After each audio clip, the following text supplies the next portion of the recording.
Merci, Monsieur le Président. Alors, c'est un honneur pour moi aujourd'hui de pouvoir parler sur le projet de loi C-42, loi modifiant la loi sur la Gendarmerie royale du Canada et apportant des modifications connexes et corrélatives à d'autres lois. Tout de suite, Monsieur le Président, avant même de commencer à prendre la parole, je voudrais montrer tout l'intérêt que porte le NPD à cette loi.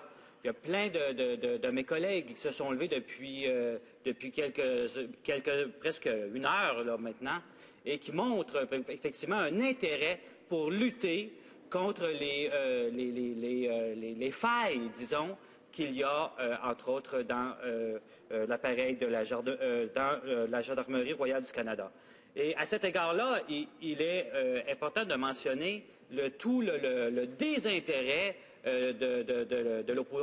des conservateurs vis-à-vis une loi importante, vis-à-vis justement le fait qu'il est important d'améliorer cet organisme, cette organisation-là, et que nous avons fait un travail très fort et ils ont amené des amendements qui ont été malheureusement non retenus. Alors, voyons voir justement ce que comporte ce projet de loi-là.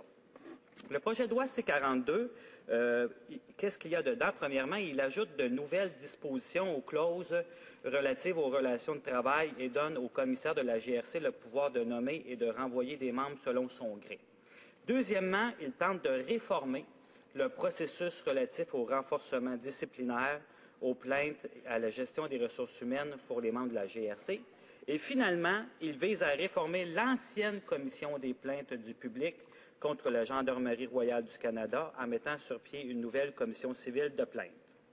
Alors, comme on peut le voir, le projet de loi C-42 réitère plusieurs dispositions comprises dans le projet de loi C-38 de la 40e législature. À cette époque, le NPD avait critiqué le projet de loi parce qu'il n'allait pas assez loin dans la réforme des procédures en matière d'enquête disciplinaire. La différence la plus notable entre le projet C-42 et l'ancien projet de loi C-38 est le fait que celui-ci reste silencieux sur la question de la syndicalisation de la GRC. Et à cet égard, Monsieur le Président, j'aimerais vous rappeler que le NPD est le seul parti politique à la Chambre des communes dont ses employés sont syndiqués. Et nous en sommes très fiers et c'est un honneur pour nous. Et c'est quelque chose dont on tient vraiment qui nous tient très à cœur. Et c'est pour cela que nous défendons les travailleurs. C'est pour ça que nous amenons l'importance de les respecter dans leur travail. Et c'est pour cela que nous avons cette fierté d'avoir nos employés syndiqués. Et j'en profite pour lancer la balle aux autres partis pour qu'ils entament eux aussi des négociations avec leurs employés parce que je pense qu'ils devraient tous les employés de la Chambre devraient pouvoir avoir cette chance d'être des employés syndiqués. Le NPD a appuyé l'intention du projet de loi C-42 de moderniser la GRC et d'aborder des problèmes comme celui du harcèlement sexuel dont mes honorables collègues ont parlé un peu précédemment. Et a voté pour le projet de loi soit envoyé en comité. Comme je le mentionnais, mes collègues qui travaillent dans ce comité ont travaillé très fort et d'une manière très sérieuse et très rigoureuse. Toutefois, il est devenu évident, après avoir entendu des témoins et des experts, que ce projet de loi comporte des grandes lacunes et qu'il ne réussirait pas à améliorer les mécanismes de surveillance de la GRC. Et le projet de loi C-42 ne reprend pas les recommandations du juge O'Connor, ressorties de l'enquête sur l'affaire Maher-Harrar, par exemple, qui visait à améliorer aussi les normes d'examen de la GRC pour qu'elle puisse répondre aux besoins des Canadiens. Et les conservateurs ont déposé le projet de loi C-42 en le présentant comme la solution au problème de la GRC et qui est devenue un petit peu dysfonctionnelle, mais elle ne l'est pas, au contraire, Monsieur le Président. Le projet de loi ne se penche pas directement sur le problème du harcèlement sexuel, comme je le mentionnais tout à l'heure, et comme mes collègues l'ont si bien expliqué dans leur discours précédent. Ensuite, il ne s'attaque pas non plus sur plusieurs autres sujets qui ont fait l'objet d'amendements du NPD en comité et qui ont toutefois été rejetés par les conservateurs, malheureusement. Le NPD a mis de l'avant une panoplie d'amendements, comme je le mentionnais. Je lève mon chapeau encore une fois à mes collègues qui travaillent dans ce comité, qui ont fait un travail rigoureux et qui avaient pour objectif de garantir que le projet de loi C-42 réponde aux défis auxquels la GRC fait face présentement. Les amendements avaient pour thématique principale les points suivants. Obliger tous les membres de la GRC à suivre une formation sur le harcèlement en lien avec la loi sur la GRC. Malheureusement, ça fut refusé par les conservateurs. Mettre sur pied un organisme civil complètement indépendant chargé d'étudier les plaintes contre la GRC. Malheureusement, ce fut nié par les conservateurs. Ajouter une disposition pour créer un groupe d'enquête civile national indépendant dans le but d'éviter que la police enquête sur la police. Encore là, ce fut refusé par les conservateurs. Créer des politiques plus équilibrées en matière des ressources humaines en retirant certains des nouveaux pouvoirs draconiens proposés par le commissaire de la GRC et en renforçant le comité externe d'examen de la GRC dans le cas où les renvois de force est considéré. Et malheureusement, ce fut aussi refusé par les conservateurs.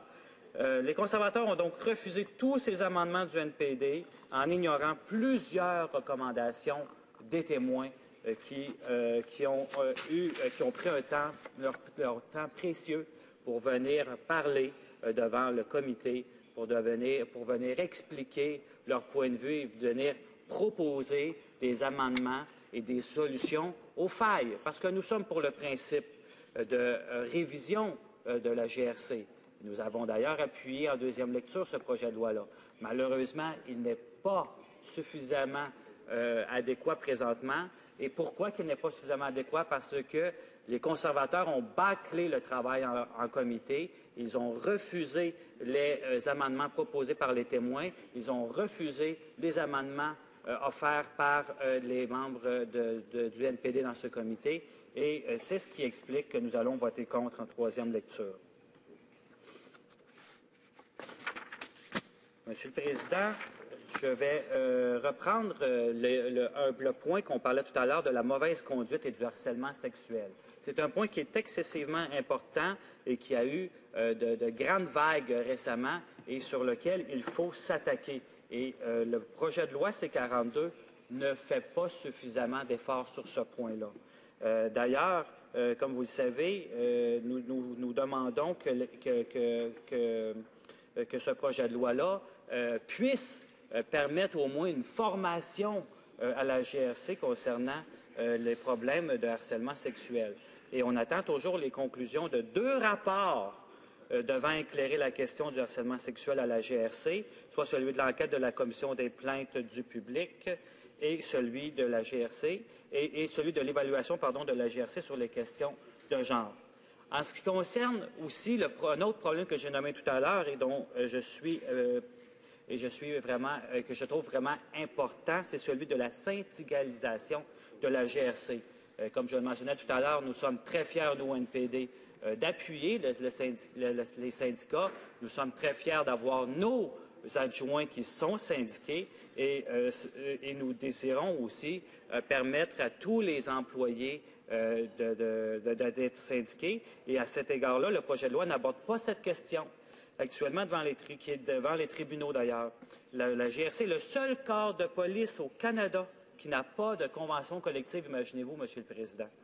Depuis 35 ans, les représentants des relations fonctionnelles sont élus pour gérer les questions relatives à l'emploi. Néanmoins, cette façon de faire, qui établit un processus de représentation démocratique des employés, constitue un processus de consultation plutôt qu'un véritable processus de négociation collective. Et on le sait comme je le mentionnais, que c'est seulement la GRC qui n'a pas encore de convention collective, qui n'est pas encore syndiquée. Et je pense que c'est une lacune à laquelle on doit s'attaquer et à laquelle ce projet de loi ne s'attaque pas malheureusement et qui aurait dû s'attaquer. Donc, il y a plusieurs points comme cela dont je pourrais parler des lacunes qu'il y a dans ce projet de loi-là et qui expliquent pourquoi nous allons voter contre. Parce que les conservateurs n'ont pas pris la peine d'écouter le travail des députés du NPD, entre autres dans ce comité, qui ont fait un excellent travail. Et à cet égard-là, je serai disponible pour répondre à vos questions.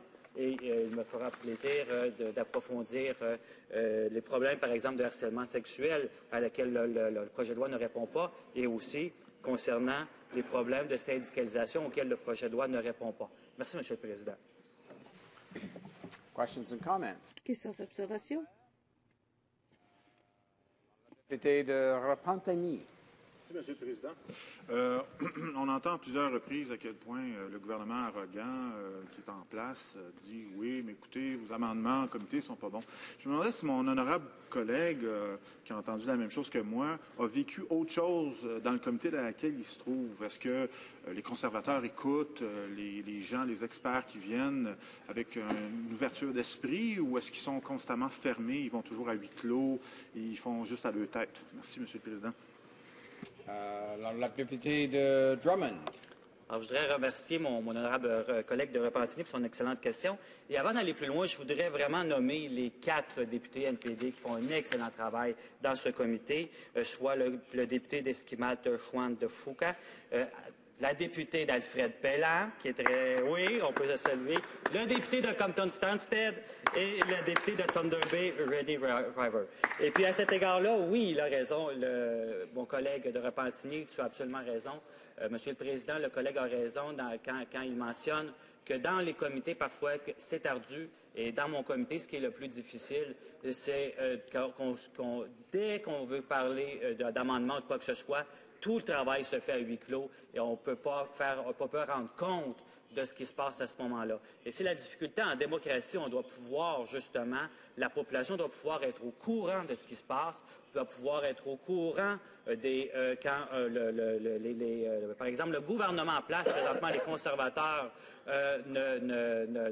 n'appuient pas un amendement que nous avons, n'appuient pas des amendements, des recommandations effectuées par des experts et qu'ils préfèrent faire à leur tête pour ne plaire qu'à leur petite clique, que ne plaire qu'à leurs petits intérêts.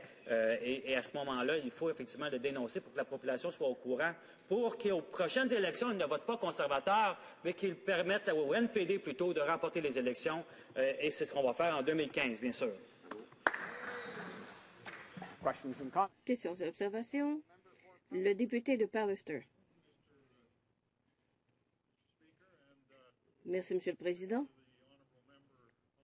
Merci au député d'avoir expliqué sa position par rapport à la GRC. Je dirais qu'on généralise en disant qu'il n'y a pas de syndicat dans la GRC. Je soumets respectueusement que je ne suis pas persuadée que la GRC n'ait jamais demandé à être syndiquée. Les députés semblent dire que ça devrait faire partie des mesures et j'ai un peu de difficulté à comprendre sa position. Parce qu'on n'est pas d'accord, ça ne veut pas dire qu'on est arrogant. Parce qu'on n'est pas d'accord avec quelque chose, ça ne veut pas dire qu'on n'y croit pas ou que ce n'est pas pertinent pour le projet de loi. Il faut toujours se poser la question. Le fait qu'on signe une entente et ensuite qu'on peut faire des recommandations, il y a des gens qui présentent des choses. Si on les refuse, on a tort. À mon avis, ce n'est pas une bonne façon de travailler. Alors, merci, Monsieur le Président. Alors, bien sûr, il est totalement normal d'avoir des positions différentes. Et à cet égard-là, il n'y a pas de problème. Mais nous sommes tous ici pour faire un travail. Et quand on fait un travail en comité, il faut le faire d'une manière rigoureuse. Et on écoute des témoins. Pourquoi? Parce qu'on veut avoir justement leurs commentaires, leurs recommandations, leur expertise. Et quand on fait venir des témoins qui ont une expertise, par la suite, on les écoute, on fait ensuite des amendements et on procède pour améliorer un projet de loi. Et c'est ce qui n'a pas été fait dans ce cas ici. Et c'est ça que nous dénonçons ici. C'est le fait que mes collègues du NPD qui siègent à ce comité ont écouté les témoins, ont écouté leur expertise, ont amené les amendements et que les conservateurs, par pur principe idéologique, ont refusé de les appliquer. Et c'est ça qu'on dénonce ici. Et il y a des choses très sérieuses et très graves. Le harcèlement sexuel, c'est très grave, Monsieur le Président. Et il faut s'attaquer à cela. Et ce projet de loi ne le fait pas. Et c'est pour ça que nous allons voter contre ce projet de loi, Monsieur le Président.